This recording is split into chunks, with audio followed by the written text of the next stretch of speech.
Okay, before we start painting, no, you're going to look at this and say, uh-oh, I missed a clip. You didn't.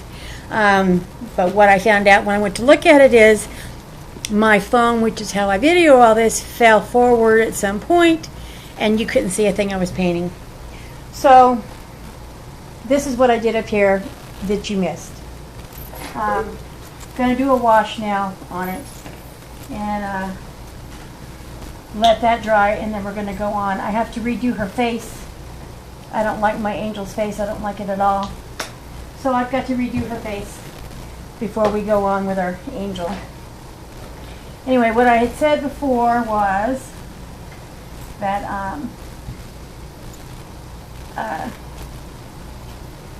I've only been painting almost a year. I have learned via YouTube. And it's been with Clive over at Clive's 5 Art, Cinnamon at Cinnamon's Purdy, the Art Sherpa, and my good friend Dusty Gunterman, which she's on the family, Clive's Family Art. You see a lot of her paintings there. You can see some of her work. I have several pages.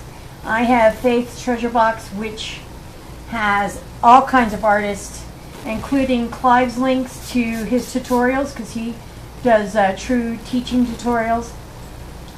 Cinnamon's work is there as well. She does tutorials. And then any other artist that wants me to share the work for purchase, they can do it at Faith's Treasure Box on Facebook. Then I have my YouTube channel, which you will see the link in the description box of this. I need you to share those, subscribe to it, the whole 9 yards. Like it,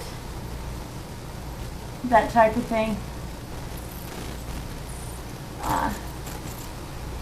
I learned to paint because I've always worked.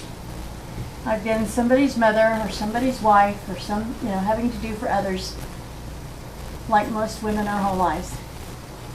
I fell ill in January of 2013 and almost didn't make it out of the hospital. It's pretty scary. I had a bronchial pneumonia, which ended up with asthma, and I've never had asthma before. Also, I had moved back to where the altitude is very high, and I had had a history my whole life of bronchitis, pneumonia. I had a lot of scar tissue on my lungs. The end result is I am medically disabled now, and I'm on oxygen. And I've been on oxygen since then. And I can do some things, but walking or do anything like that, my lungs shut down and say, I don't think so. So it's one of the reasons why a lot of people are asking me to do commentaries on these artwork. And my only issue with all of that is I am not real comfortable with showing my face because I am on oxygen. And you can kind of catch glimpses periodically, I've noticed, when we move around and stuff. You can kind of catch a glimpse of my tether, is what I call it. I'm trying to overcome that. We'll see. We'll see if I can overcome my fear of y'all seeing me with that. But for the time being, just enjoy the art. I'm enjoying it. It's been a great healing tool. I lost my 17-year-old son, my youngest, in 2007. And even though I had 2 other children, losing him killed me too. And it's been very difficult to heal from. This painting has done more for me in the last year than anything in the last 7 years of his since I lost him. I lost him to suicide. No note, no reason.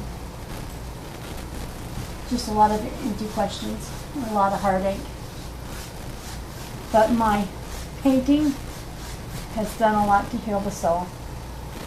It's done a lot to heal me in general, so that I don't have to constantly think of this oxygen how many times I end up in the hospital, which happens at the drop of a hat. In the fall, I went yesterday and made preparations in the fall to start college. Yes, at 52, I'm going to start college. I'm going to do a major in liberal arts, which will allow me to learn painting the proper way with techniques and brush strokes and a color wheel, which I have no idea what a color wheel is. I just go by my gut. You'll see me change things up in this painting because as I go along, I'm going to find things I don't like and I'm going to redo it. And that's the one thing about abstract or with anything. It's one thing I've learned. If you mess up or find something you don't like, it's okay. Don't get all weird. You can just go back, and with paint you can just go over it and change it. So you'll probably see me during this painting of my fallen angel change things, like I'm going to change her face. I don't like the way it turned out. I am not good with the human structure yet, so this is all new and I'm learning as I go.